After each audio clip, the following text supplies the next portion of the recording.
Hi, everyone. I'm Dan Brecky, and it's my pleasure to welcome you all to this webinar on what to do about hedge funds in journalism.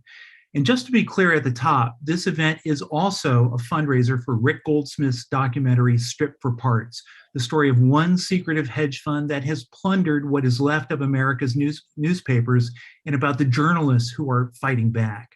Now, we're going to hear from Rick, and at some point, I can promise you he's going to ask you very nicely for your help.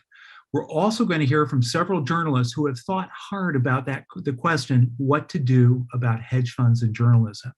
First, we have Julie Reynolds. She's an investigative reporter whose one-time employer, the Monterey Herald here in California, was acquired by the hedge fund Alden Global Capital. That was a little more than a decade ago.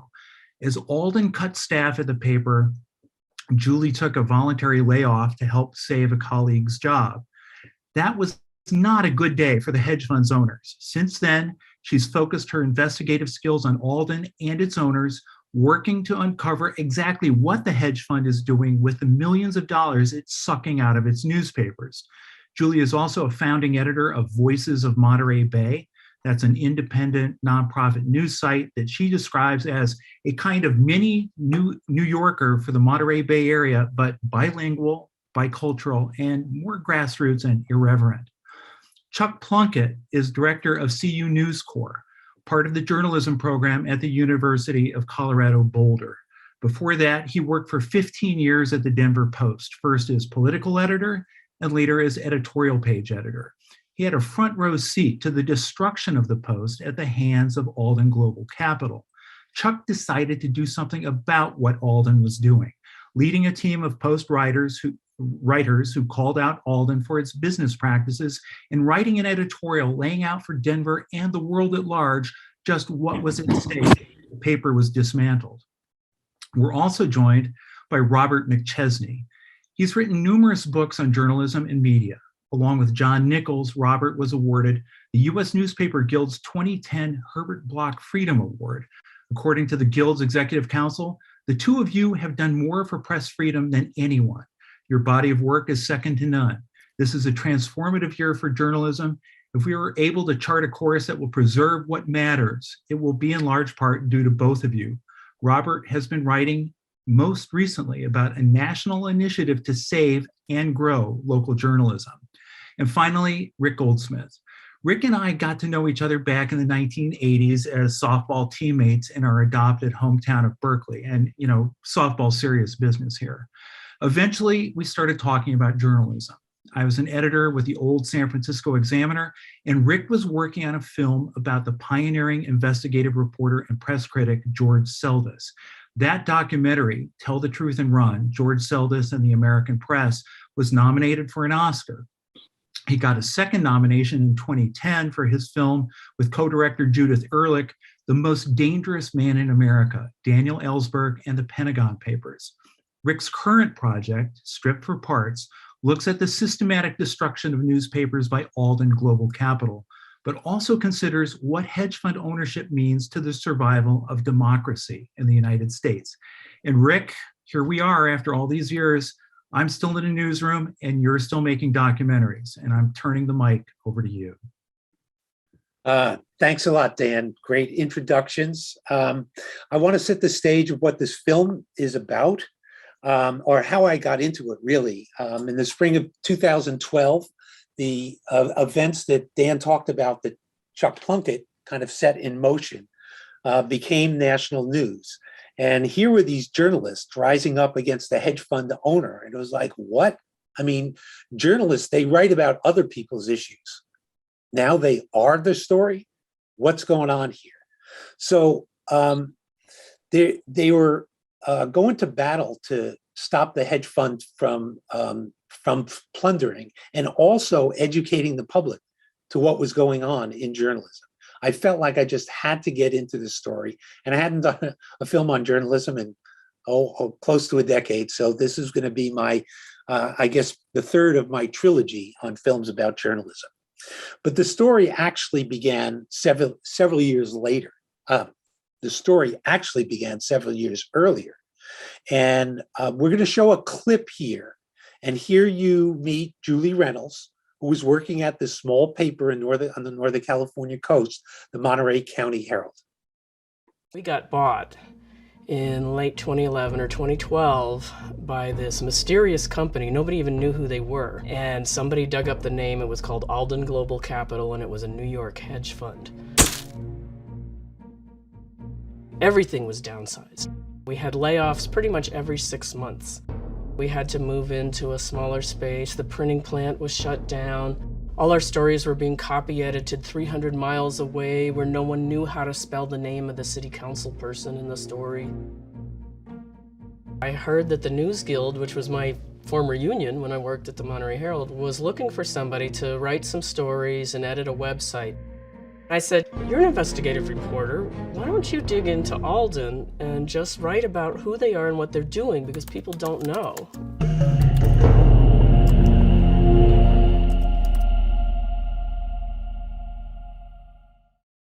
Julie, thanks for being on the panel.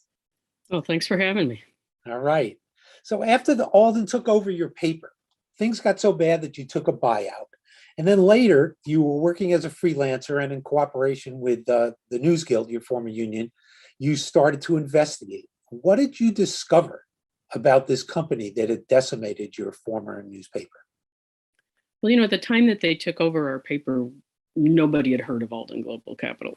They were not among these hedge funds you saw news stories about all the time. And if you did, there was pretty little mention in the financial press about any of their background or history. Once I started looking at them, it was stunning that how hard it was to find information about them. Their website claimed they had offices all over the world, in Mumbai and Dubai, London.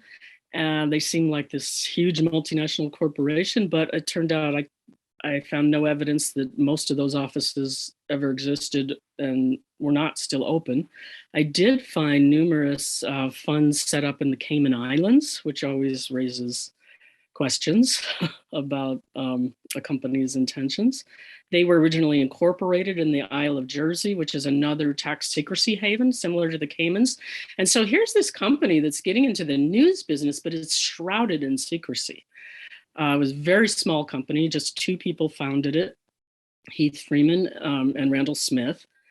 And they were known as the vulture capitalists. They were known as people who looked at distressed businesses, took them over, sucked whatever was left of the remains, and then discarded the bones in the desert. That just was a really ominous foreshadowing of, like, if these people are taking over newspapers, what is that going to mean to our access to information in this country? It was rather startling, I would say. And that was just on the first go through digging up information about them.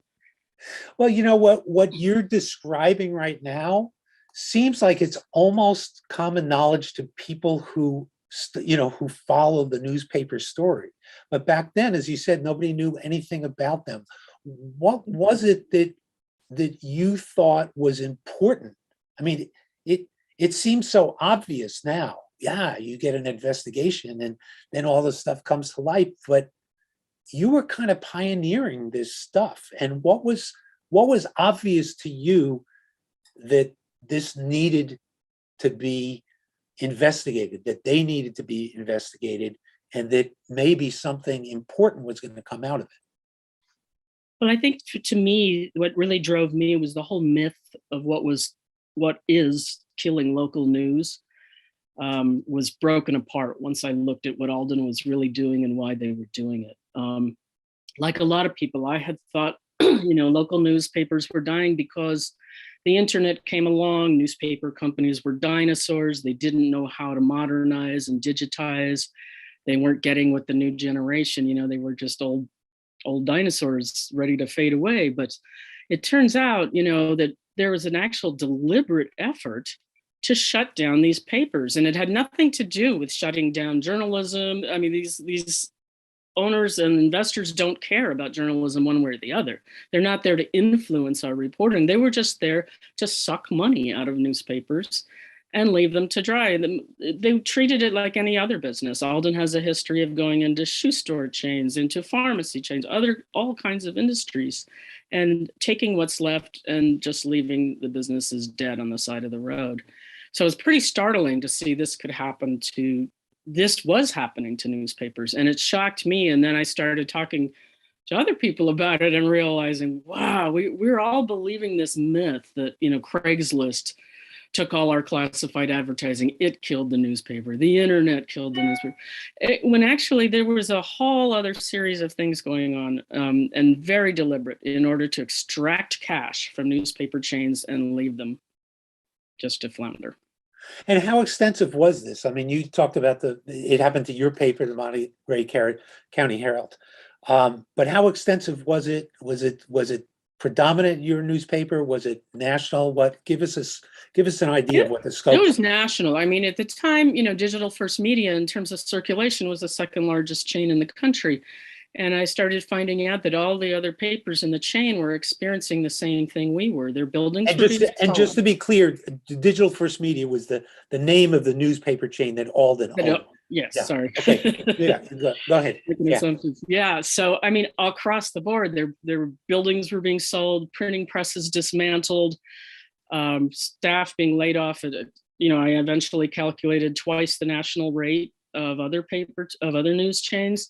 It was pretty shocking to see the real estate being siphoned off into a side corporation, an LLC that Alden set up.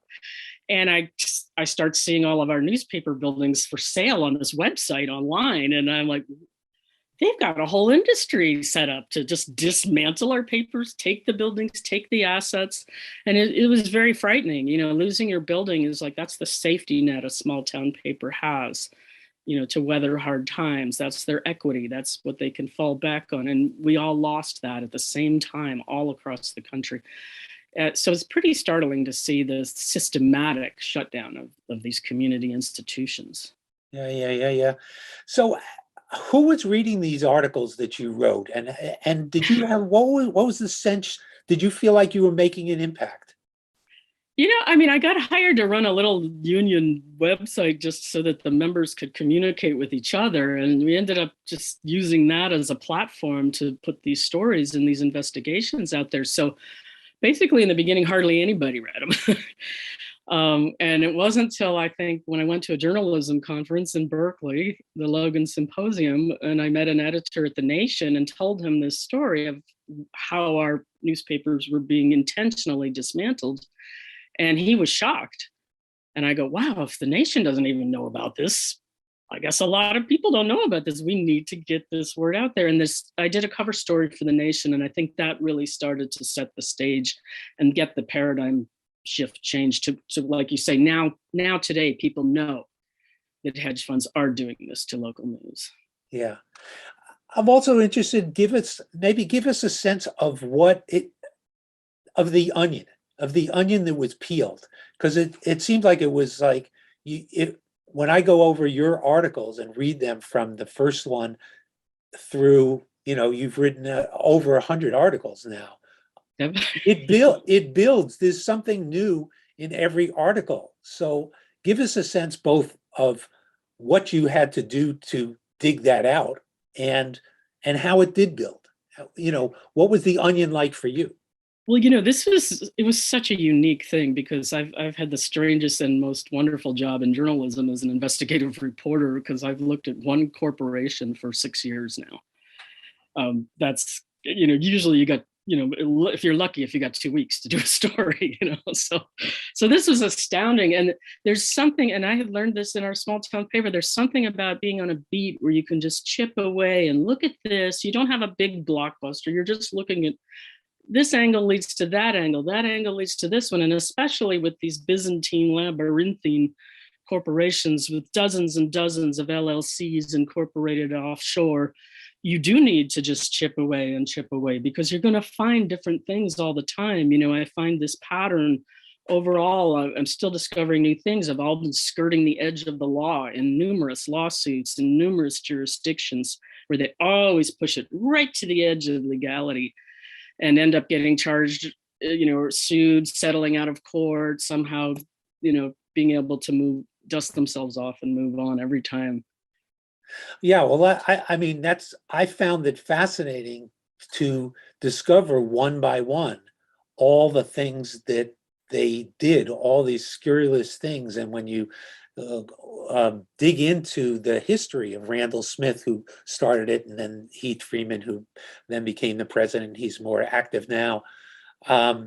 It's just amazing to see the extent of, from the real estate scams to pushing around these other hedge funds themselves and getting sued, to closing newsrooms, to doing all these things.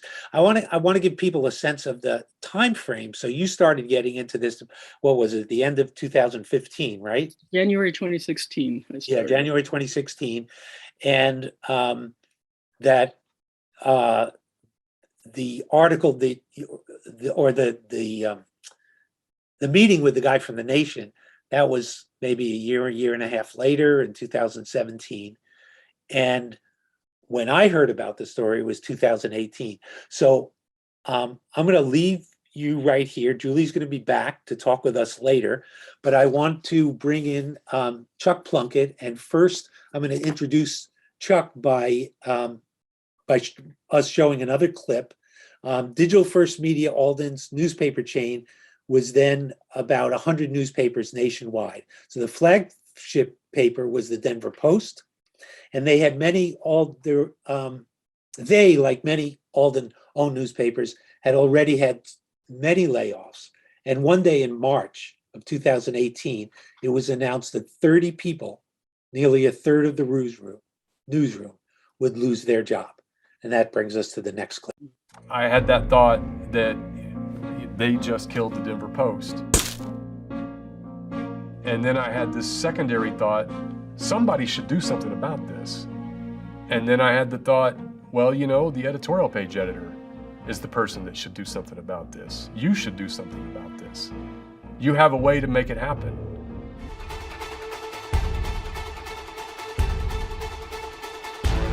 The Sunday editorial pullout section of the Denver Post was an act of defiance and desperation. The Post's editorial board published a lead editorial headline, "As vultures circle, the Denver Post must be saved." These are people who give it everything they've got, and they're doing it for good reasons, and their work's not being valued, and it's being lost, and the community's losing something profoundly important.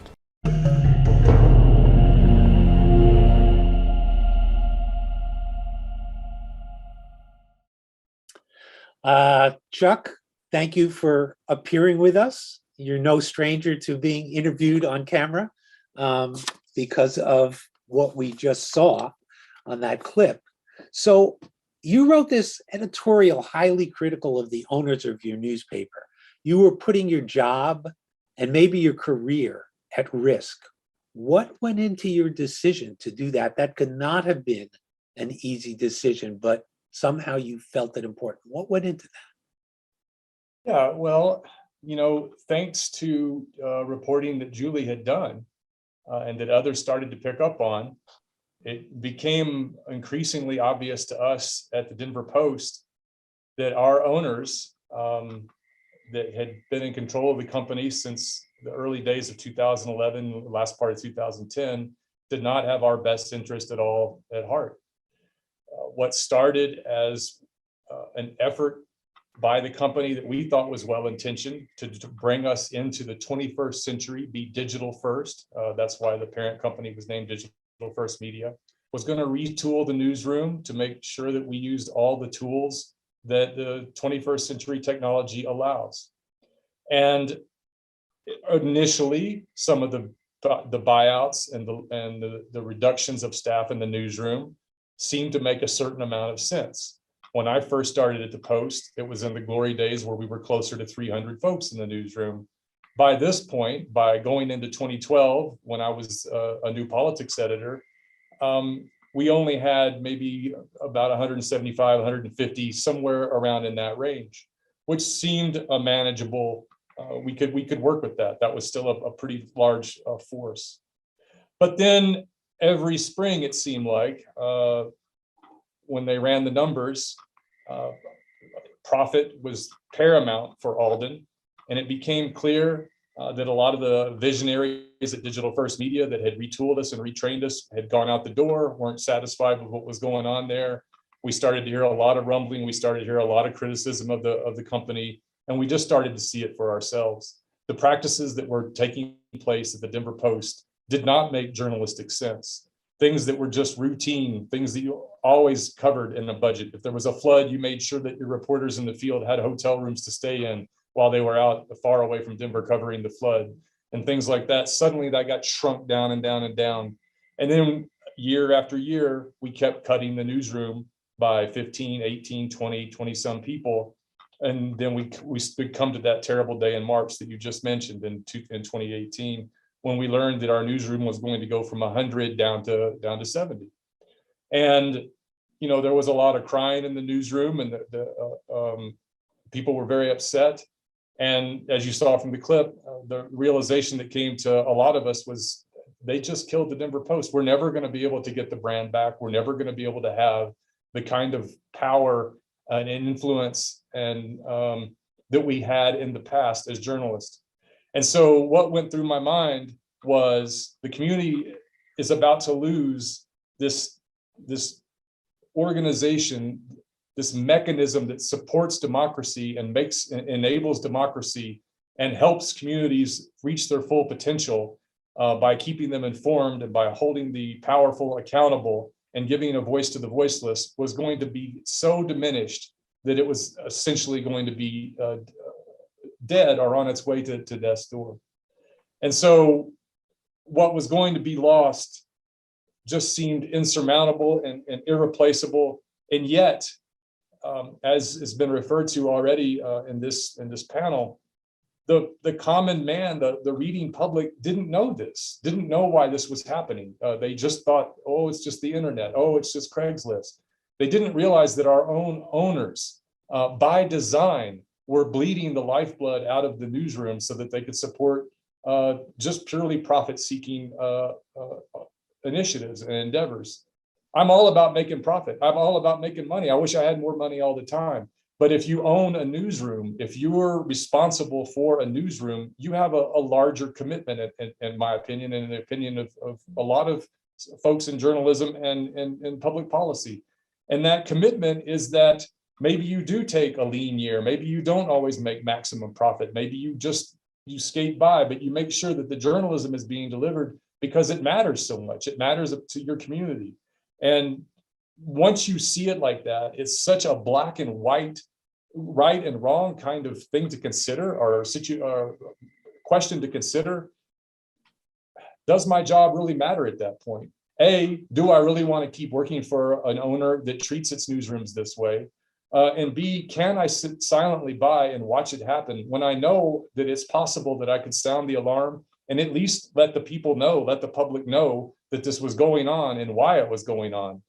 And I was lucky because I didn't have to look very far. I just had to look at Julie's reporting and plug some holes, and the editorial came together. And from that point on, there was no going back.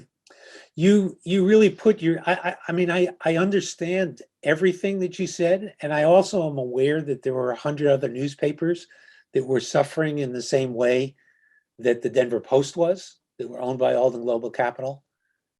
But you were the one person who wrote about it. I mean, newspaper people are known for writing about other people's issues and not about their own, number one. And then to put your job at risk, your former editor saw your copy before you published it, and he says, you know, you're a dead man. So what happened? You know, you're right. The whole time I was in the newsroom, I didn't really want to think that much about the owners. I didn't want to think about the business side of it. And I don't even really care if that sounds that naive. I cared about the journalism. I cared about what we were covering. I figured the money side was being taken care of by the smart money people. And I didn't want to get enmeshed in this. People were talking about the kind of stuff Julie was writing about long before I started to take keen interest. I was so focused on at first being the politics editor and then getting what I considered a real dream job, being the editorial page editor, that I just wanted to focus on that. And we even pretty much kind of had an understanding that we didn't write about ourselves. We didn't make ourselves the center of attention. We didn't participate in protest and those kinds of things. So what got me was my position on the editorial board, because it got me more access to people like a Dean Singleton, who had been the former owner or the former publisher of the Denver Post and the controller of Digital First Media, that huge chain that Julia was referring to. And he was so disgusted by what Alden was doing, and he was so adamant about that this was no way to run a newsroom. And when we would sit and talk about the value that a newsroom gave to a city like Denver or St. Paul or Monterey and the other papers across the country that you mentioned that Alden was destroying, we just kept saying this has to stop. The people have to know. We have to figure out how to do something. It wasn't just me. There was a whole lot of folks that wanted to sound the alarm, were looking for ways to try to get attention. It's just, as an editorial page editor with owners who weren't paying that much attention to what we were doing in the newsroom and what we were doing on the editorial page, I saw a way to publish and get away with it long enough that the public would find out. And once you're in that position and you know that it can happen, again, it just comes back to, it seems like a pretty simple question. It's a right and a wrong kind of an issue, and you want to be on the right side of those kinds of questions. And tell the audience what did happen. I mean, did you get fired? Did you, what happened to you personally after the editorial was published? Well, it wasn't pleasant. They didn't fire me right away. There was a desire to, immediately after the publication. The idea was to strip all the columns and the editorial that we put together off the internet, to strip what was going into production at the printing plant, the Sunday Perspective section that had the special edition with the editorial that called out Alden and called them vulture capitalists and exposed them to our readers for the first time. They were going to destroy that so that couldn't be put in the paper. But folks in the newsroom, top-level editors in the newsroom, convinced the owners or convinced the management, you can't take something off the internet. Attention, Digital First Media, you can't take something off the internet. It's already out there. You can't put that genie back in the bottle. All over the country, journalists have already made copies of it. For one thing, you're not going to be able to hide it. And if you fire him right away, it's gonna back up the central argument of what he was saying, which is you don't care about journalism. You can't stand up to this kind of criticism. Likewise with the print edition. So they rolled the dice and decided to let the articles remain online, to let the section publish. It was kind of how we hoped it would go, that facing the worst public reaction, backlash, that they would just allow what we had done to go ahead and seep out and to run its course. But then I can tell you the weeks following that, it was hell being in that editorial position. They wanted to screen, all my copy had to be submitted. First they asked that anything that was going to be published in the opinion pages be submitted to a panel that they controlled to review it ahead of time. Like, I think it was 3 business days. Even if it was 2 business days, that's ridiculous in a newspaper. There's no way you can have that much headway or heads up time and expect to have any kind of a cutting edge product.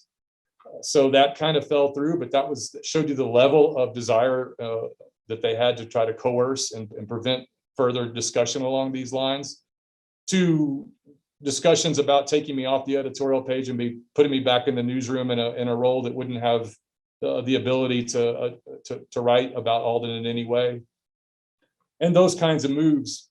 And it was clear that I was no longer going to be welcome there. It was clear that my career had already ended, and so I was already thinking in terms of resigning. But I did see one more opportunity, Rick, and that was about a month later. We found out that there had been these communications from some of the folks in Digital First Media that were responsible to the Alden, to Heath Freeman and so forth, pretty much forbidding discussion about this and forbidding people from putting more information about what was going on at Alden controlled papers in Alden controlled papers, which isn't, to me, struck me as an act of censorship and wrong. And so I tried to write an editorial to run through the screeners, the media minders that I now had, that said, a month after being called out for trying to destroy its newsroom, instead of trying to listen and reform and take the more honorable move and restore the trust in the newsroom and the funding in the newsroom, at least moderately to meet the need, they're just trying to shoot the messenger. They're just trying to kill the messenger. And of course, that editorial wasn't going to get to see the light of day. And once I had that officially, and I decided that was as good a time as any to wrap it up, that I had done my best and couldn't do any better. And it would be time to look for some other employment. Well, so you resigned at that point because of the censorship. Well, and what people should know is that Chuck's editorial in the whole section that he oversaw went viral, and it was on the front page of newspapers and the lead story of news reports, broadcast news reports all over the country. We're going to bring Chuck back a little bit later in this panel discussion. Thanks for sharing that with us, Chuck, and we'll get more from you later. And right now, I'm going to bring Dan on, and he magically appears. I'll toss it over to you, Dan. Thanks, Chuck. Well, that's a pretty hard story to follow. One thing that we wanted to talk about here was the process of making the film. I just want to say about Chuck's story, that's a tough road that he walked there, and it's inspiring. It's really inspiring to hear. Rick, we're going to talk about where you are in the film, and I've known you for a long time, and I know the kind of filmmaking you do is really a long, arduous process. Your life gets split up into planning and logistics and shooting and post-production and fundraising, what we're doing today, and in addition to other things in your life, like your family. And this film is no different from what you've done before in that sense. It's been years in the making, and you've been all over the country to interview people. Tell us where you are in the process now, and funding-wise, what do you need now to close the deal?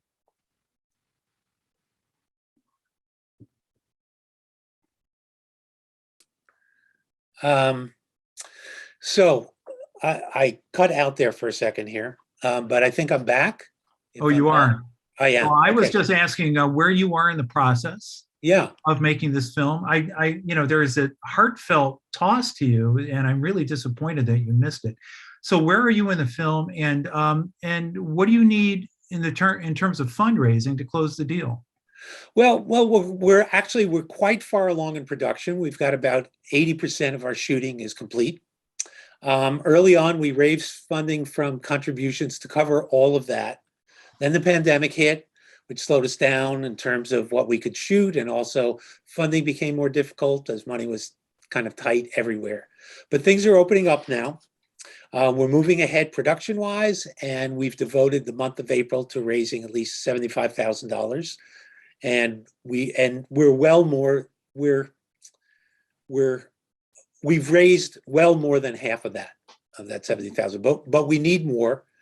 And what will these funds go towards? One, completing production, and then the bulk of it would go towards post-production, which means editing, graphic design, animation, writing script, sound design, music, that sort of thing.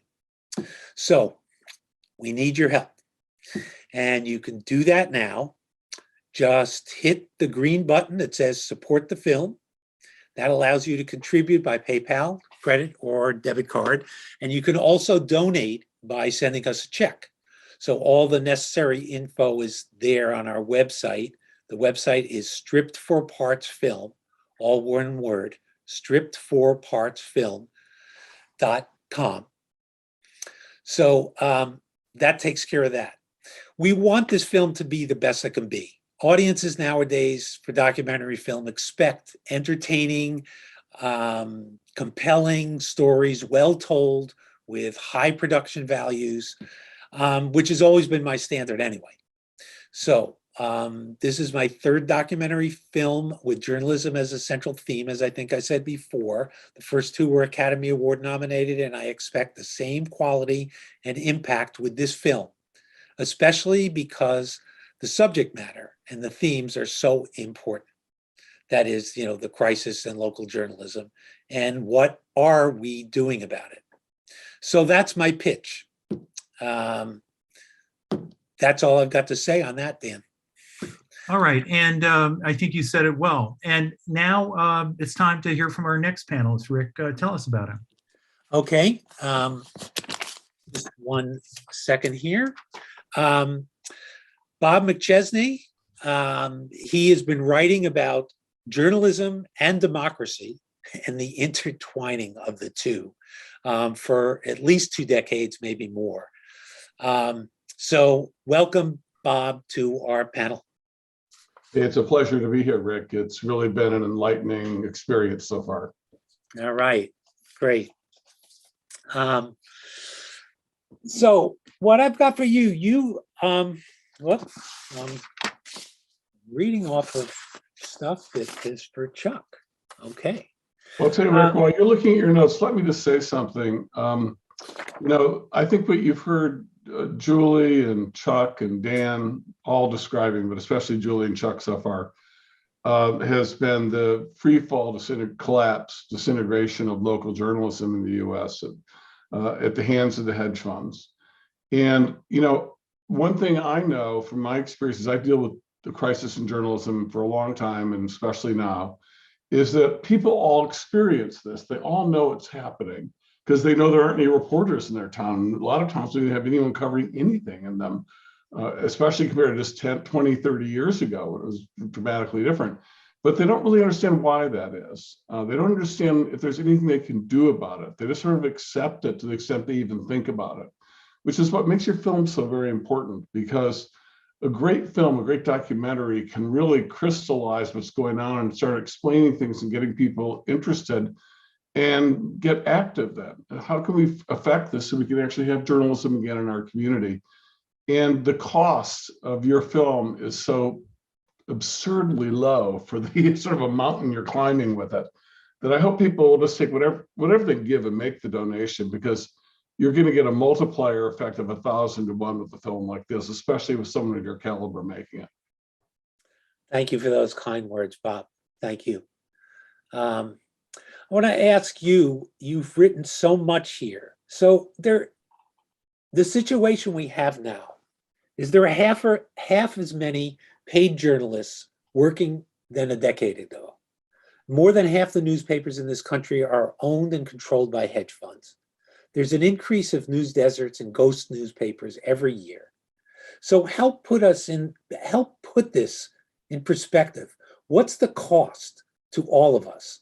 What goes unreported when newsrooms of all these newspapers are hollowed out?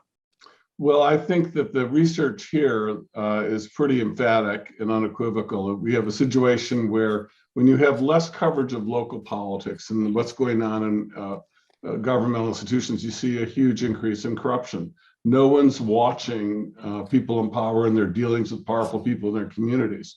It's unavoidable. Politicians, there's a lot of good money to be made if no one's paying any attention to what you're doing. And for people who want to control the government and bribe people and get their way with government, no journalism is a godsend for you too, because you can get away with this stuff. Yeah. But it goes beyond that. It's not simply a matter of governance, although that's a huge area. It's also just knitting communities together. Just the fact that knowing who your representative, maybe if someone on 2 blocks away from you traveled somewhere, they knew a story about they came back because they were in Africa and reported on that. And you say, I didn't know that person did that. And you sort of knits people together and gives you a sense that, you're part of a community. And when you lose your local newspaper or don't have one to begin with, people feel a lot more like they're on their own on a raft out at sea. They're not really connected to their community. And I don't think there's any sociology ever that thinks that produces happy, healthy people or communities. So a healthy local news media is crucial to providing sort of the bond that keeps people together. Very well said. There are many quote unquote solutions being discussed in the journalism world now, from digital startups to nonprofit and philanthropic models, like in Philadelphia, and now Baltimore is coming up with one like that. But you, in your writings, you're taking a much more comprehensive approach. You've written a local journal, you call it Local Journalism Initiative, which calls for, among other things, public funding of journalism. So talk to us, talk to the audience about that. Well, let me just say that I don't think the hedge funds caused the crisis in journalism today. I think they are the last stage of the collapse of the commercial system. When they come in and buy up these newspapers, it's not like they're competing with all sorts of businesses and investors who are eager to invest in newsrooms. They're getting them at these discount prices to strip for parts because the people who own it want to jump ship because they realize they don't think they can make money doing it any longer. And so that's why it's important to understand we're at this final stage. We're seeing the disintegration of journalism. By my research, the daily newspapers, digital and traditional newsprint, they're getting less than 10% of the revenues that they used to get, factoring in done per capita, than they were 2 generations ago, and maybe 15 or 20% of what was a generation ago. And the numbers are falling dramatically every year as a percentage of GDP. And as a result of that, it's not going to get any better. It's going to require an entirely new paradigm. But we've got to understand the situation before we go to the new paradigm. In my view, there's really no sense in trying to patch up a commercial system if it means you're just bailing out the hedge funds and paying for their workers for them, like they care, and giving them the power to control newsrooms. That's absurd. What we need to do is take public monies, put it in the hands of elected bodies, of nonprofit groups that compete for the money in elections, of people just like Julie Reynolds. And there are lots of people around the country eager to do this. So they have the funds to pay themselves, to hire other people and cover their communities. And they don't have to worry about trying to shake down foundations or billionaires or go over and sell advertising. Just depend on the public money they win in a fair election. And if they do a good job, they'll win re-election with other groups. If they fail, they'll be tossed out. But the power over the money will come from the voters in any given community. And I do it at the county-wide basis. We just have to have a new paradigm where we actually have competitive, independent local journalism. And the stuff we're talking about so far in this country is so wide of the market. At best, it gets us back to like 2017 or something. And it just doesn't seem to be satisfactory. This film is so important because it chronicles just the collapse and disintegration of what's going on around us. It makes it so clear that this is not a tolerable situation. If you want to know why conspiracy theories are so prevalent, well, that's the main reason is that there's the reliable information that needs to bomb people to answer questions and deal with them isn't there anymore. And when that disappears, then anyone's theory on the internet is as good as anyone else, and anyone can say the most outrageous thing gets the most attention. We need local journalism. It's not an option, or our republic simply won't survive. One of the things that jumps out at me from your initiative and your more comprehensive look at this is to remove the notion that somehow a business model is what's going to save us. I mean, we have public school teachers. They're not supposed to make money for us. We have the fire department. They're not supposed to make money for us. The police, even the defense budget, they're not supposed to make money. We decided that those things needed to be funded in some sort of way out of they're public goods. They're public goods. That means public goods. Society requires that the market can't produce in sufficient quality or quantity. So the public steps in. And what Rick, from talking to me before this show, is I've done a lot of my research on the history of American journalism. And the founders of this country were obsessed with having a vibrant and competitive, independent press system. But at no time in the first 100 years of American history would you hear anyone say, well, all we have to do to have a press system is just let rich people make as much money as possible, and then we're going to have great newspapers all over the place. That was an unthinkable idea in this country until late in the 19th century. And that's why we have the post office. Its entire job, why it's in the Constitution, was to distribute newspapers at a massive subsidy, 10% of the papers distributed for free. So it would encourage a broad range of newspapers, inexpensive, because they understood that the free press, journalism, wasn't sort of a fringe benefit you get in a free society. It was the oxygen and the glue that made that society possible. Jefferson famously said, if I had my choice of having newspapers or having the government, I'd always take newspapers, because unless you have newspapers, the government will be tyranny. If you have newspapers and a government, you can build a government out of the knowledge of the people. And they understood that it was mandatory to have. And that's the situation we're in now. Are we going to listen to the framers, look at what they did? And they said, we take this seriously. We're going to bankroll it. And what we learned from the framers also is when the government puts the money forward, if you frame the policy right, the government doesn't control who gets it. It wasn't like they picked out who got it and who didn't get it. If anything, the instances of post office censorship are so few, they're sort of legendary now. Like when Southern post offices would ban abolitionist papers in the South, which outraged people in the North. It was one of the key factors that led to Northern support to go to war. Yeah.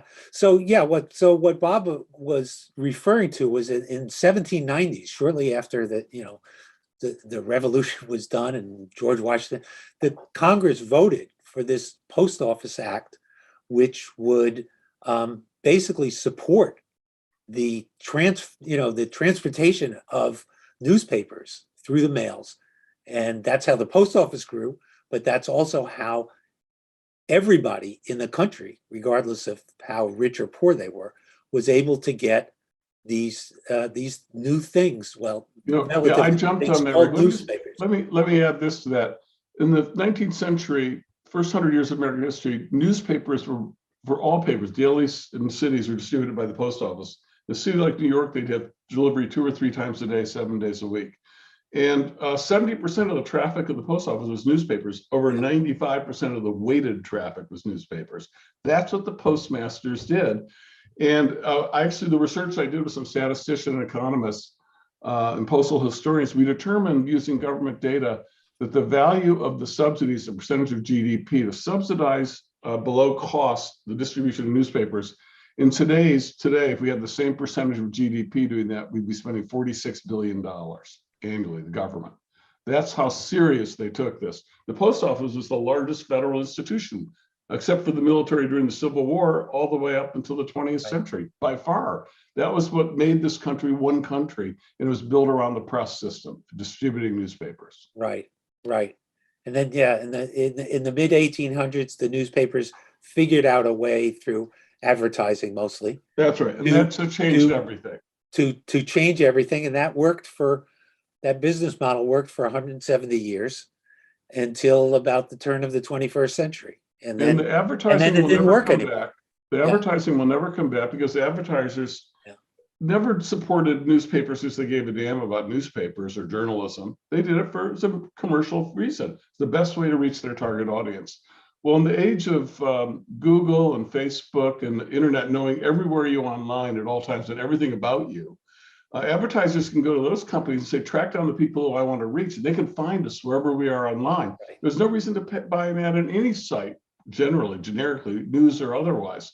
So that whole model's blown up, and nothing will ever bring it back. Right. The history of newspapers, the rise and fall, the good things, the wonderful things that came out of newspapers, the horrible things that came out of newspapers. It's a fascinating history, and we will actually be covering that in our film. We want to put this whole situation that has culminated in this hedge fund takeover into context. So it's not a simple story, but it's a very actually exciting story. Bob's going to come back a little bit later. I want to bring Dan in here just for a moment, and we're going to bring the other panelists back. So let me just throw it over to Dan for a minute or two, and we'll move on. So we've got a double call to action here after listening to Julie and Chuck and Bob. On one hand, to rethink how we support media as a society. and put local journalism on a solid footing for the future. It's clear, as Bob was saying, it's not going to come back on its own. I mean, the model is broken and it ain't coming back. On a more immediate level, remembering the purpose of the occasion, we're asking you, the audience, for your support in telling this story. Please consider donating any amount to help Rick get the film to the finish line. So how do you do that? Press the green Support the Film button on your screen to donate through PayPal, credit, or debit card. You can also contribute by check. Instructions are on the stripforpartsfilm.com website. That's stripforpartsfilm.com website. We'll be bringing all the panelists out for more questions in a minute. And if you have questions, please add them to the chat. Thank you. All right, and we're going to bring everybody back. First, we've got one more film clip for you that we're going to roll right now. The number one job of a journalist is to hold people in power accountable for the decisions they make. It's not good enough to say it's going away because that's the way business works.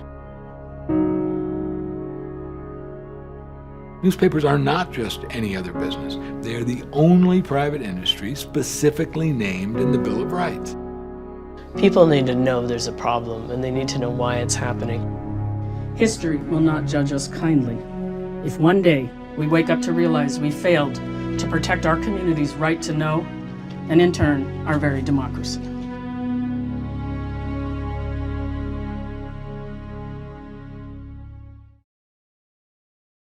And that history Julie talked about there is still unfolding. Last year, Alden Global Capital bought the Tribune Company, which owns some of the nation's oldest, most prestigious newspapers, including the flagship Chicago Tribune. And Alden is using the same playbook, slashing staff. I've read that the paper doesn't even have nighttime staff any longer to monitor the police scanner. That's happening in a city suffering through a prolonged wave of violence and huge public safety concerns. So, Julie, I'm going to go to you first. You know, where do we stand now with Alden and other hedge fund corporate newspaper takeovers? I'm sure there must be other players aside from Alden too. So, what are they, and how extensive are their activities? There are. I mean, the major chains have always, I won't say always, but in the last decade have had private equity ownership in and out, getting bought, sold, transferred back and forth. We have Chatham Asset Management, Apollo. Alden is not the only player. They're the most aggressive one in this business, and both in terms of acquisitions, at least attempted acquisitions, and also in terms of what they're doing to the newsrooms, the level of cutting. It's not to say these other owners are not doing cuts. They are, definitely. But we're at a very critical moment in this history, I think. We have seen where we, the journalists, speaking up and telling our story I have come to learn, was very influential in defeating Alden's takeover attempt of the Gannett chain, and more recently of the Lee Enterprises chain. It didn't work with Tribune, unfortunately, but it is pretty important to see that, you know, just us are telling our own story for the first time, which we've been so reluctant and afraid to do, has actually made a huge difference. I mean, we did stop these guys in their tracks just by writing about the truth. And, you know, I only found out later, you know, hearing from court records and then Rick's work, you know, behind the scenes, finding out that board members on these corporations actually took our work seriously. And I mean, the courage of people like Chuck, you know, I mean, I didn't lose my job over this, you know, I mean, I left the Herald because I couldn't stand what Alden was doing, you know, but Chuck put his, you know, his livelihood on the line for this. I mean, the risks that people took when journalists went and protested in New York City, you know, it really raised eyebrows. And I think it's just important for people to know that we don't know which way this is going to go. There's so many good ideas coming up now. Bob's work that research is so remarkable because it informs us about, you know, newspapers have not just been one thing throughout their existence. They have changed transformed, and I think we can keep doing it. We're seeing hybrid models of nonprofit, for profit, but that's not the primary purpose. I mean, all kinds of interesting things are being incubated all over the country in a lot of these same communities right now. In our community, we have our nonprofit, we have other nonprofits. So it's not to say we're all just, the whole country's rolling over and saying, oh, this is just happening. Oh, well, too bad. Bye bye democracy. No, people are coming, working night and day to try to come up with alternatives. And I teach high school kids. I teach bilingual high school kids. They're mainly children of farm workers, and teach journalism. Every summer we do a boot camp. And these kids are so motivated to tell their stories, and they have not been told from their perspective. And they give us so much hope. Journalism is not going away. I want to make sure we're clear on that, but it's because of people fighting back and standing up and doing whatever they can to find a way to tell their stories. I want to piggyback on that. One of the things that struck me in the 4 years that I've been working on this film is how dedicated so many people are that are in this business. I mean, nobody goes into journalism.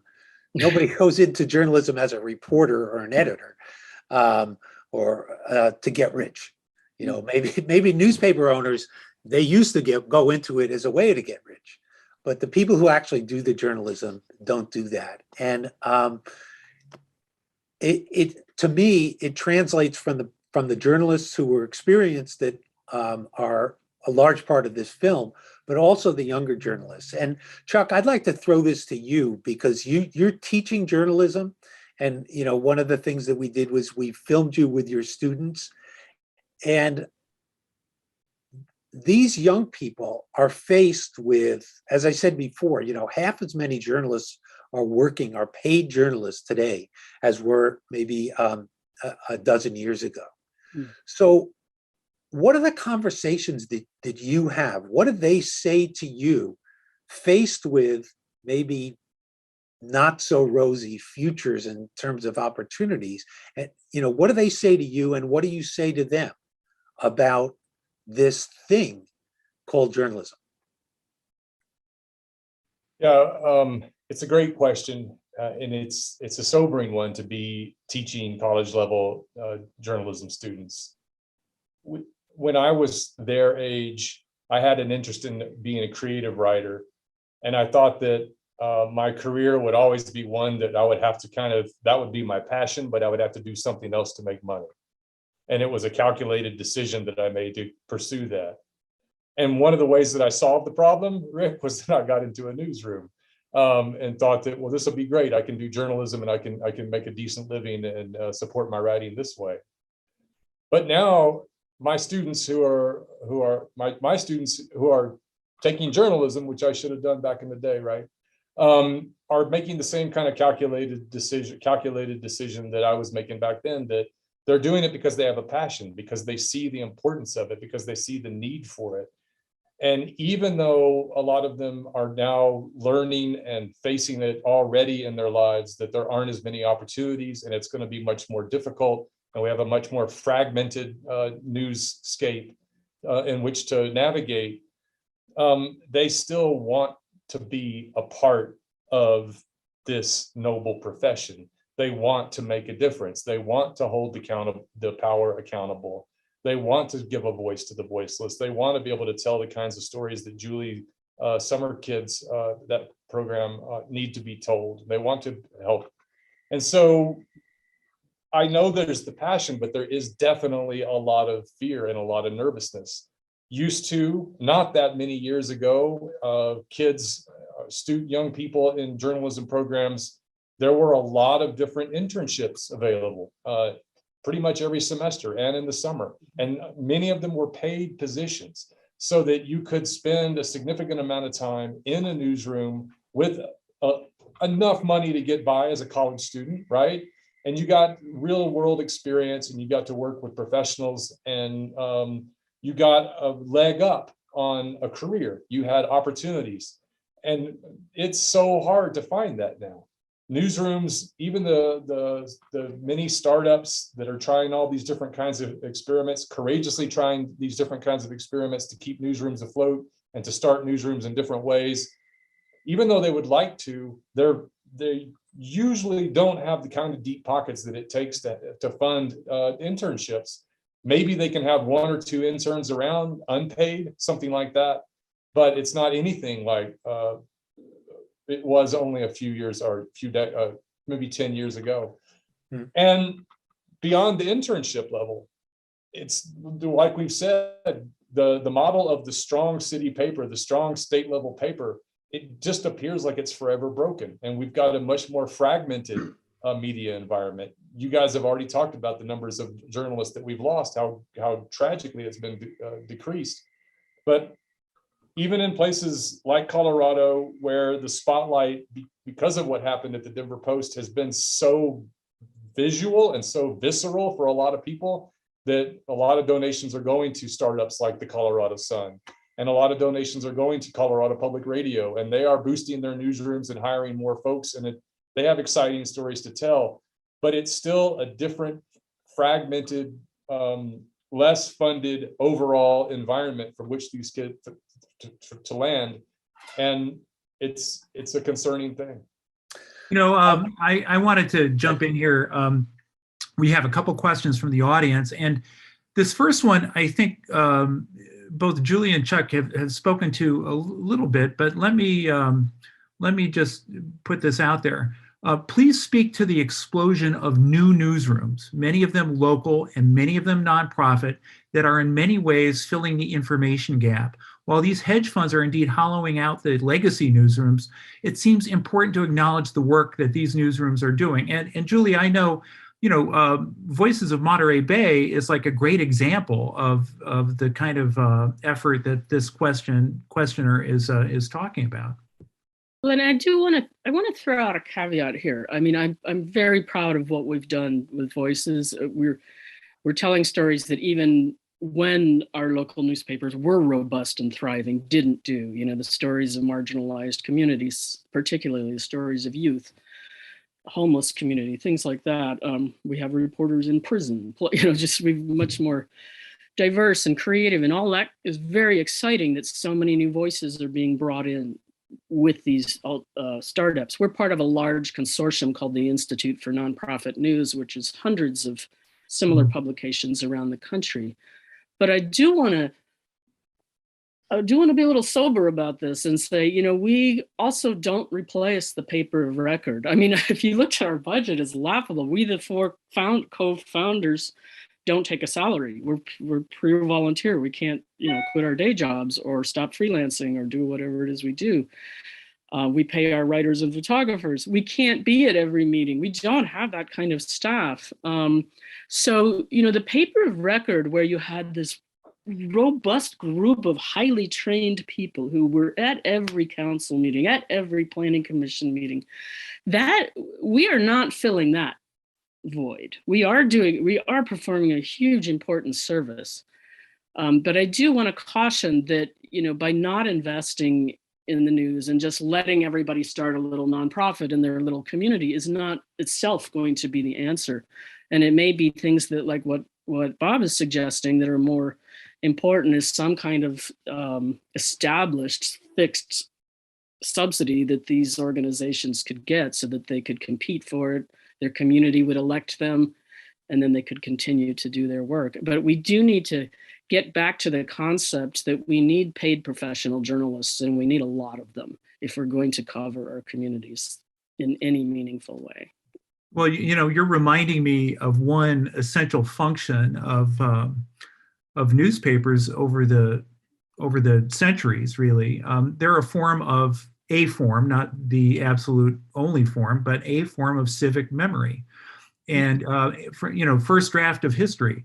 If you want to go back and research the beginnings of PG&E, you want to go to the newspapers where they were advertising and where they were being covered, or Great Western Power Company, whatever. We've got another question here I wanted to throw out to everybody. How do you respond to the critique that the newspapers you're talking about, the newspapers of the past, for the most part, did a pretty poor job of covering communities of color, hiring journalists of color, et cetera. So this romanticism is through a very white lens. Anybody want to take that on? I'd be glad to. Yeah, I mean, and if the point of our exercise was to return to those days, that would be a frightening thought. The plan that I've talked about, for example, the local journalism initiative would have at a minimum 5 well-funded newsrooms in every county. And it'd be multiple voting, so people would get 3 or 4 votes, because you want a lot of different voices. People need a full diet. And in any community that has anything close to a significant minority community, or African American or Latino, would clearly, by the math of that, have ability to have well-funded media by, of, and for their communities, covering their issues for the first time, frankly, in a meaningful way in American history. Yeah, and I mean, there is a fairly robust ethnic media already in this country, for lack of a better term. I mean, that's, we had New California Media, which became New American Media, which was a consortium of publications from communities of color. And I was involved in some of those programs early on as far as Latino publications. And, we look at that's exactly Voice's mission. We are in a county, in an area that's 60% Latino, but they have not been represented in the local newspapers of record. So there's a lot of bad history to correct. There's no doubt. And that's why I want to emphasize we have the opportunity for a lot of creativity and righting a lot of wrongs here, not just in the business side of journalism, but also in the reporting side as well. And I think, these startups and these hybrids and the creativity going around the country is starting to address that in a very serious way. I just wanted to add, historically, I think that the questioner is like right on the money. Historically, newspapers have been, in any social issue, have been big players. So, if you go to the days of slavery and the arguments around abolition, you had, these smaller but very, very powerful newspapers, William Lloyd Garrison and Frederick Douglass, who were writing and very instrumental in the abolitionist movement. And at the same time, you had these other newspapers, daily newspapers in many towns throughout the country. I mean, often in the South, but really throughout the country, that were virulently racist and played the most scandalous roles. Famously in the Tulsa massacre that I think has come to light over the past few years, that took place 100 years ago, the newspapers played a horrible role in perpetuating in taking the side of the of the white racists. So it's a very mixed history, and it's one that also demonstrates that the voices of the media, the news media, whatever you call them, are very powerful and are very instrumental in any sort of public debate, public policy issue. And one more from the audience, I think this is aimed at, this is directed to Bob mostly, but everybody will probably have something to say.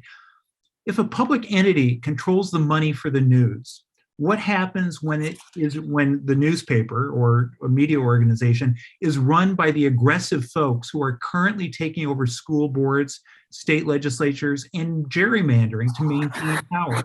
They have been after NPR and PBS for decades. And in Britain, they're about to sell off BBC Channel 4, stripping for parts all over again.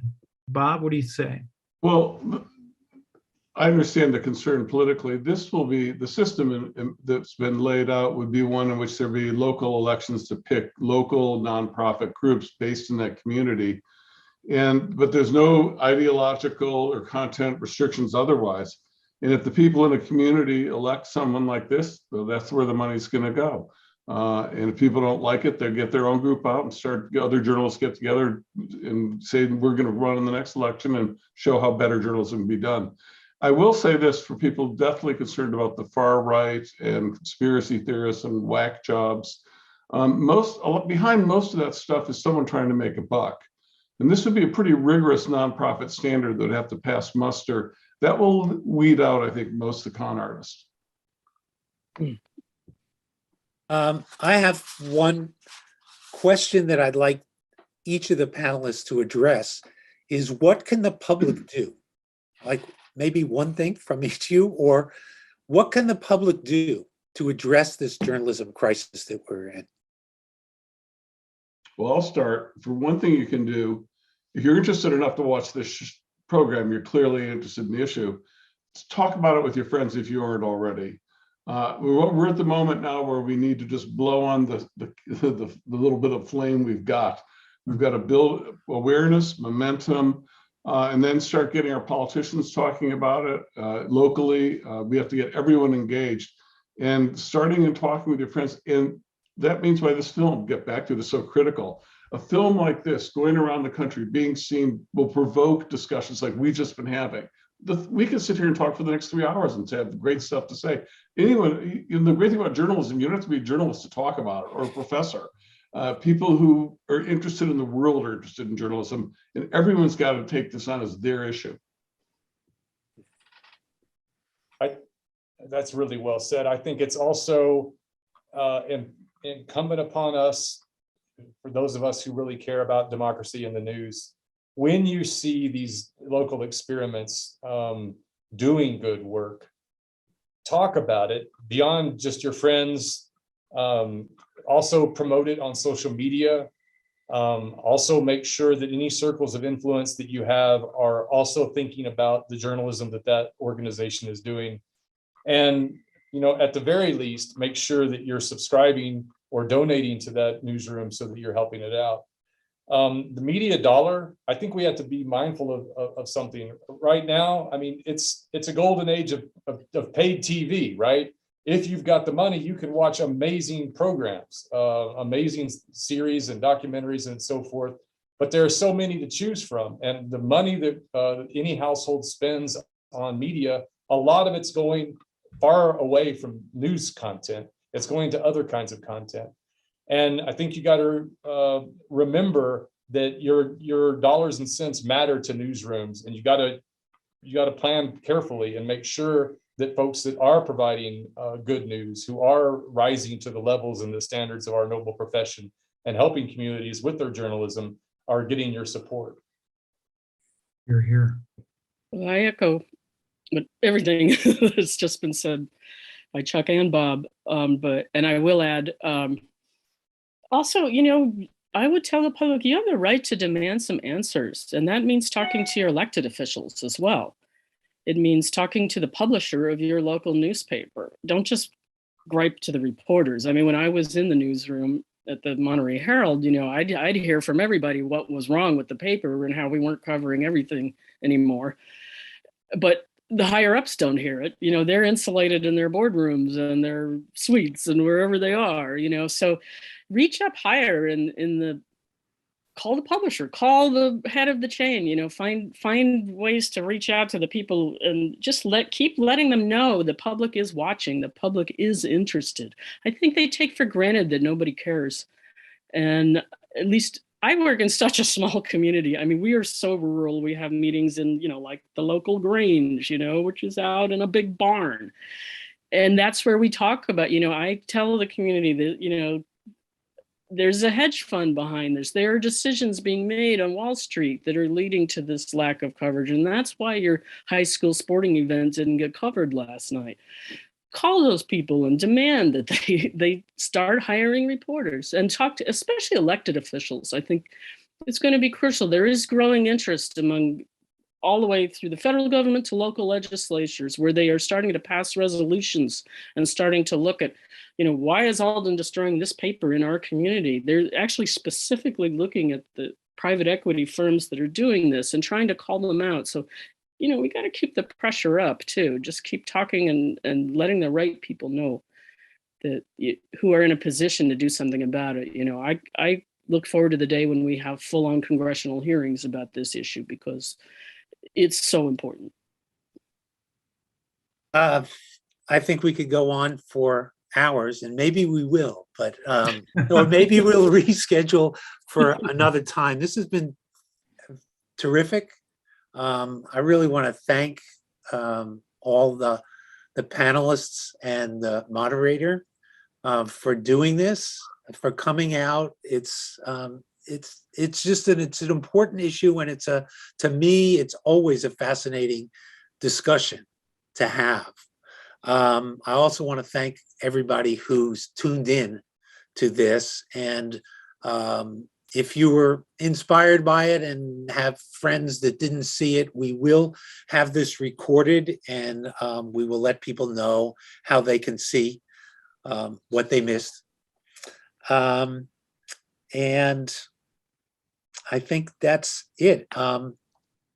I thank everybody who joined today, and I've said many times, I hope it's not too corny, it takes a village to make a film. So thank you for your support.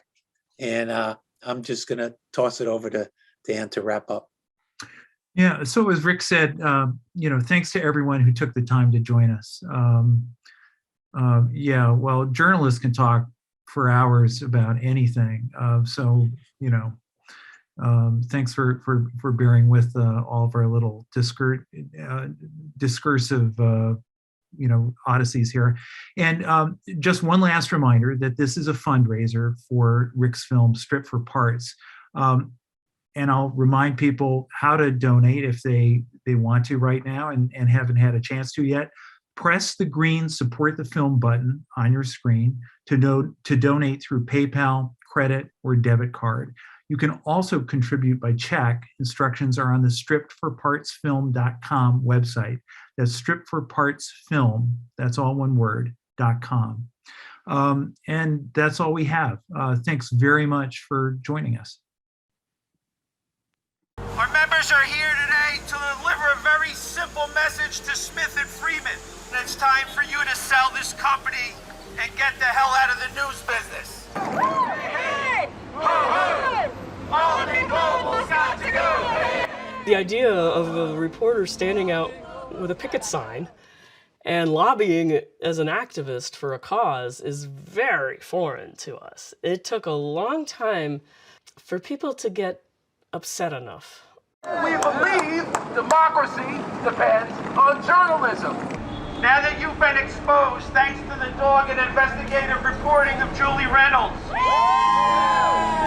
we found out who you really are. Heath Freeman, come on down! Heath Freeman, come on down! What Chuck Plunkett unleashed with that section was, I think, permission for journalists to raise their voices, to defend the importance of local news, to explain why journalism matters, and to warn the community that what would be lost would never be replaced.